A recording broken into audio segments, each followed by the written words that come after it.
I live very much in my mind. Affirmations, manifestation. Does it actually get rid of your symptoms? I've done some research because I am a girl of science after all, or maybe I'm really not doing enough. For anyone that thinks all of this is a bit woo, I feel great about it. I feel solid about where I stand with all of that. This is something I've hesitated to talk about online because of how strong people's opinions are and how nuanced of a topic it is, but there is so much to talk about when it comes to the power of the mind, whether it's affirmations, manifestation, brain retraining, or when it comes to chronic illness, specifically limbic system retraining. I recently tried a limbic system retraining program after being hesitant and skeptical for years, and since then I've gotten so many comments, DMs, and questions about my experience and just about the topic and the program in general. So while my car is charging, I thought I'd answer some of those questions. I asked you all to give me all your questions over on my Instagram story. So I've collected both those and also some comments from various videos.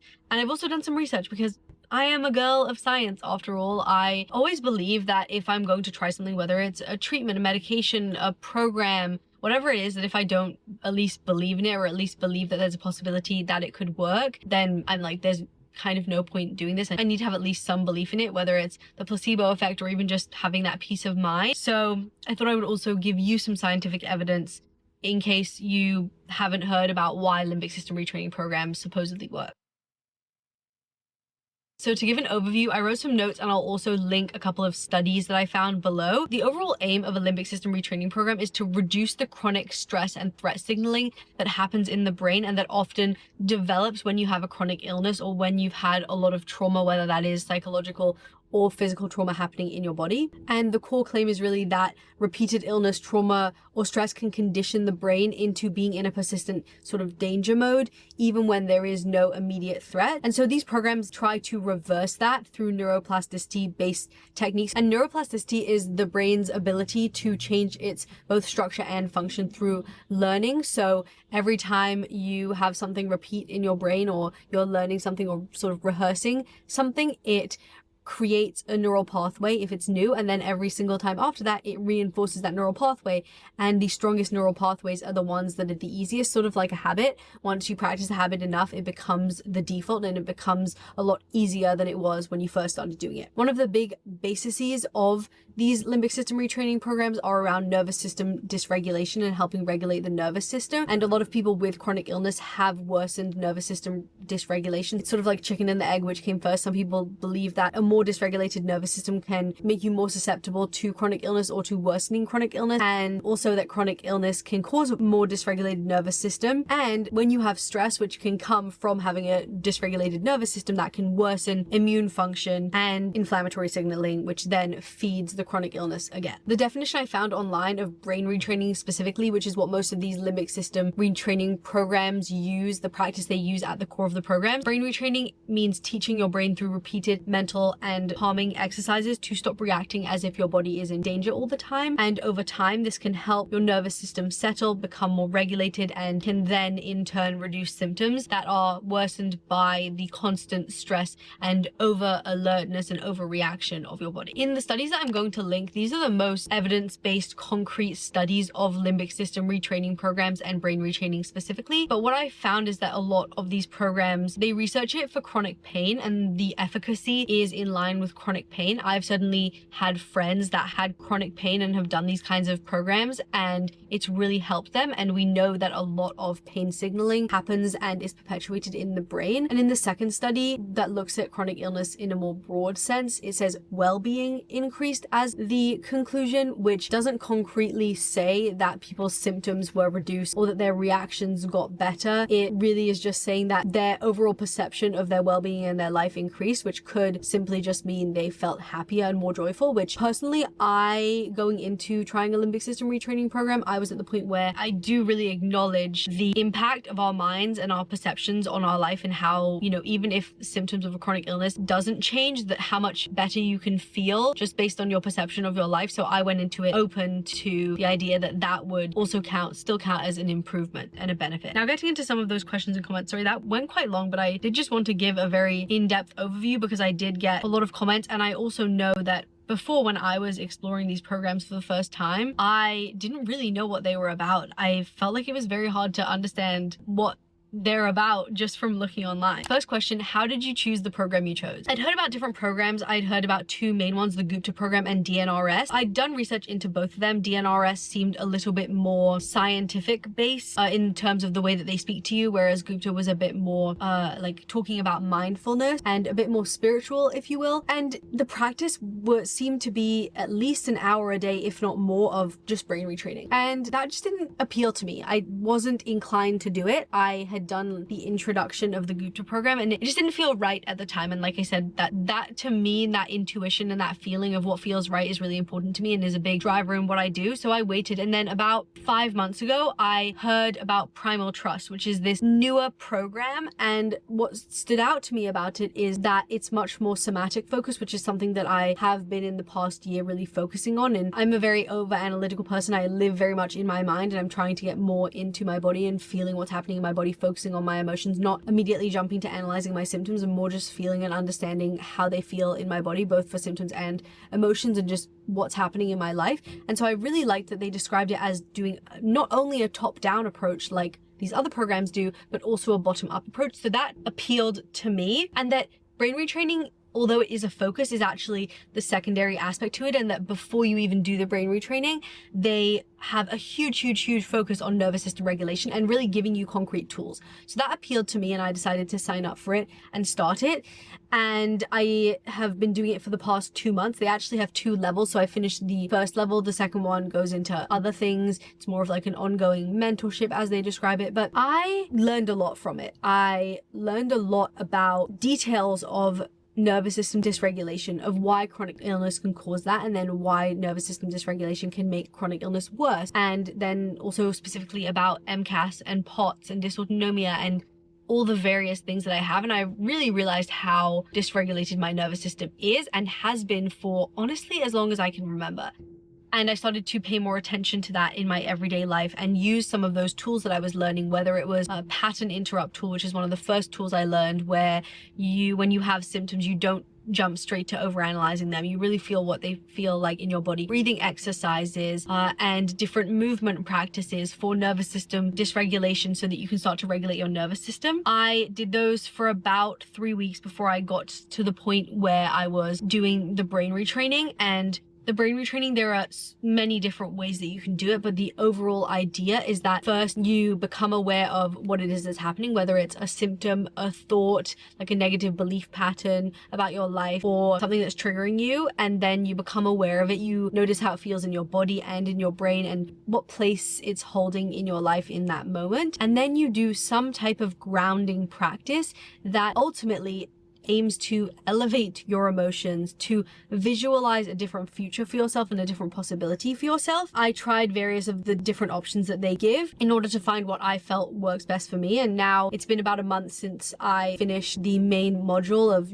listening to the course and being introduced to those practices. And I've now come to a routine in what works in my everyday life and what I feel benefits me. Did the program meet your expectations? I'm thinking about going through it again to sort of see what I can get out of it a second time. But the thing that did bother me, and I want to be completely honest about my experience in this is in no way sponsored at all, but I will leave a link down below to the program that I used, and I believe that I'm actually able to give you a discount code. You can sign up for their affiliate program and give you a discount code. So if I can do that, I will link that below as well. But like I said, I want to be completely honest with my experience. Everybody is going to have a different experience, but I didn't love some of the narrative in it that when I was doing it sometimes made me feel down about myself. There are a lot of narratives about how, oh, this cures chronic illness, or you do this and all your symptoms will go away. You still have an identity with your chronic illness, then you're never going to heal. I don't resonate with those in my life. I don't feel like those are completely true to my experience. And now looking back onto it and being in the position I'm in now, I feel great about it. I feel solid about where I stand with all of that and where my beliefs stand. And that's why I said I might actually revisit it and watch everything again and see what else I can get out of it. But when I was first going through it, I was in a bit more of a spot of like, this is going to really help me in so many ways. Like, this is going to heal so many different things, that I was so susceptible to everything that was being said. And I do think that it sort of caused my mind to be in a bit of a washing machine at times of like, well, but they said that, but I don't feel that that's true in my life. But maybe I'm just not believing it hard enough. Maybe I'm really not doing enough. Maybe if I tried harder, then these things would work. I know that's not a healthy mindset to be in, but I also at the same time, I want to be open to those ideas and those thoughts, and I want to be open to what these people are saying being the truth. So it has just been a process of taking other people's perspectives and ultimately deciding where my beliefs land and choosing what narratives I choose to buy into and which ones I don't. This is a good one. Does it actually get rid of your symptoms? From a lot of research I've done, I've come to understand that there are a lot of chronic illnesses that are neurological based, in the sense that a lot of these stress signals and responses come from the brain and then have downstream effects on the body, and they are completely real and they're causing completely real symptoms, but they ultimately are based in a process that starts in the brain. And I've even actually seen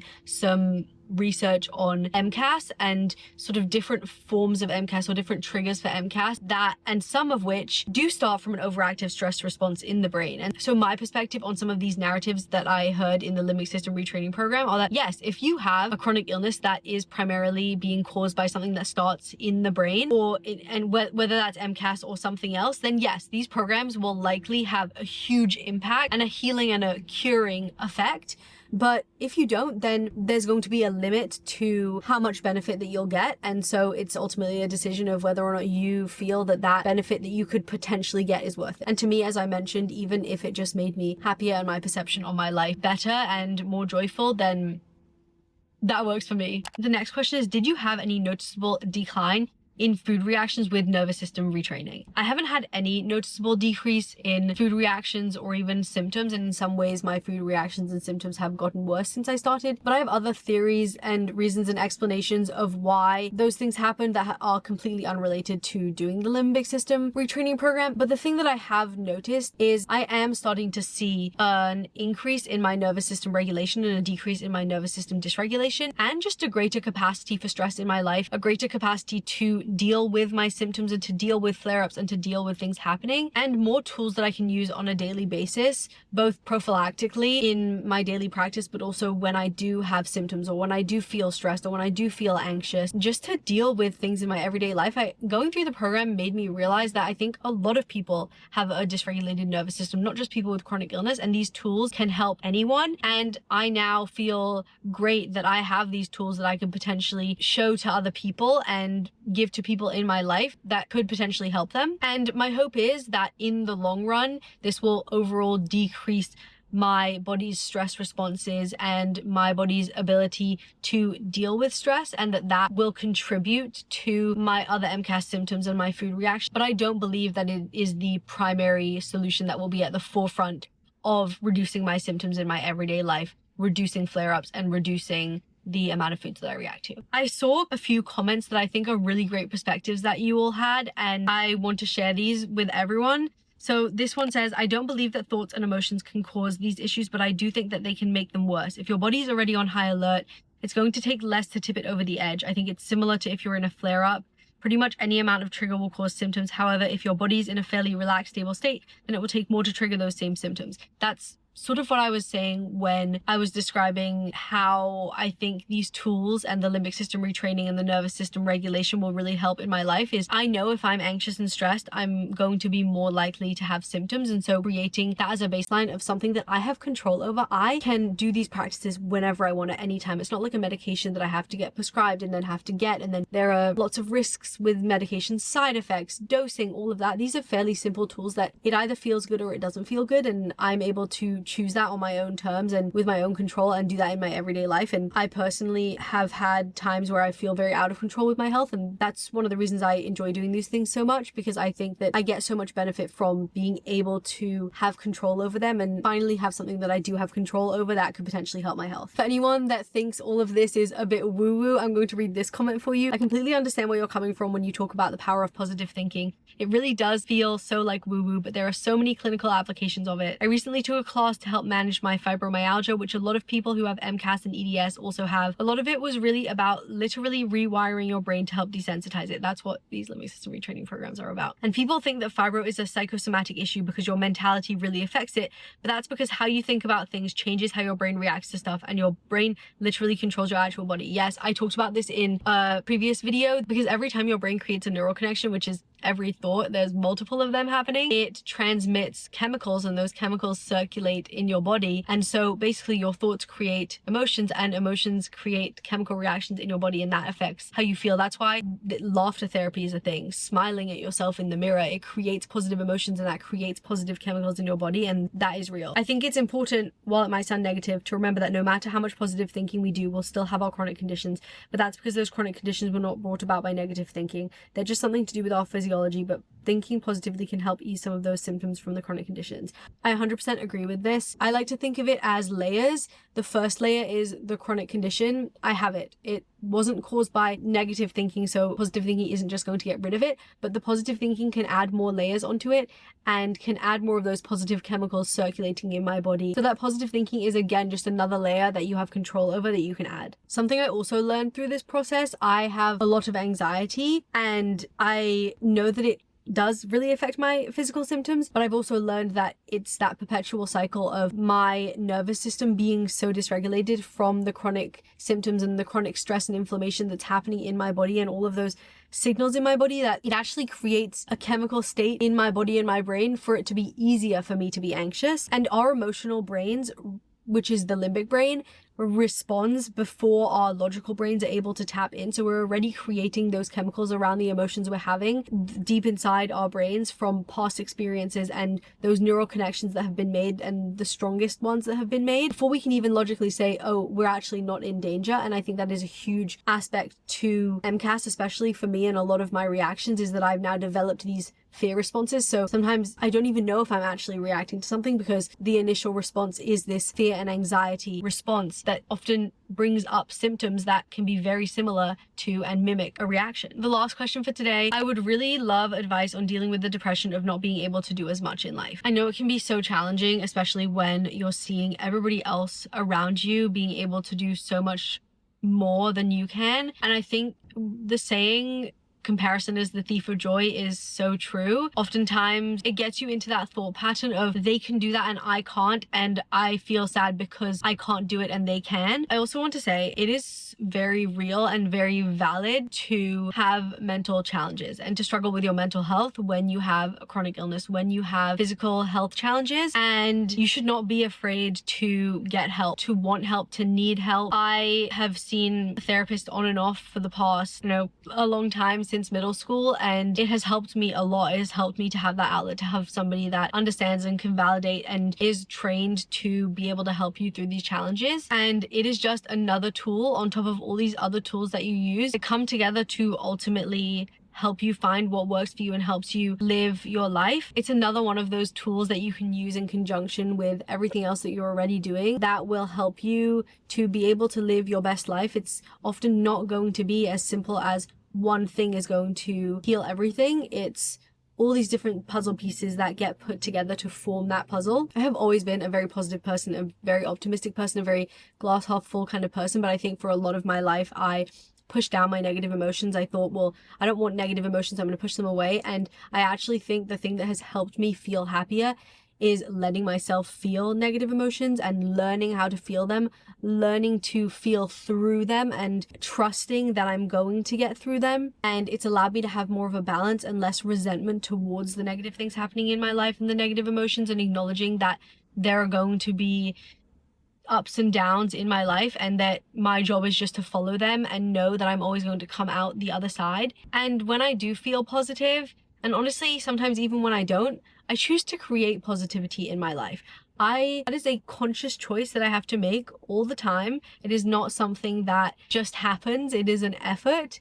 I choose to create positive emotions. I choose to do things that bring me joy. And oftentimes, yes, that does mean that I'm not doing some of the things that I see other people doing. Sometimes that does mean missing out when my friends are doing something, but it's about doing what I can and always doing what I can. And even when that changes, trying not to consume myself. Like, yes, I might still be upset about it, but I'm not going to be consumed by the fact that I can't do something, or consumed by the fact that I used to be able to do something and now now I can't do it in the same way, and choosing to keep creating, keep moving forward, and keep creating positive vibes, positive emotions, positive experiences and moments in my life, and using that to feed me and to fuel me. I can definitely talk more about that and the idea of creating and how much that has become truly my guide in life and the thing that powers me. But this has gone on very long. I don't even know how long this is going to be. I hope you got value from that. I hope that answered any questions that you had. Thank you so much for watching. I really appreciate you being here. Let me know in the comments if you've had any experiences with brain retraining, limbic system retraining programs, anything that has helped you. Maybe share something that helps you enjoy your life and create happiness and joy and be positive. And if you're struggling, you can also share that too, because like I said, the struggle is just as important as when you are happy and celebrating, and it is all just as equally valid. I hope you have a great rest of your day, and I'll see you next time.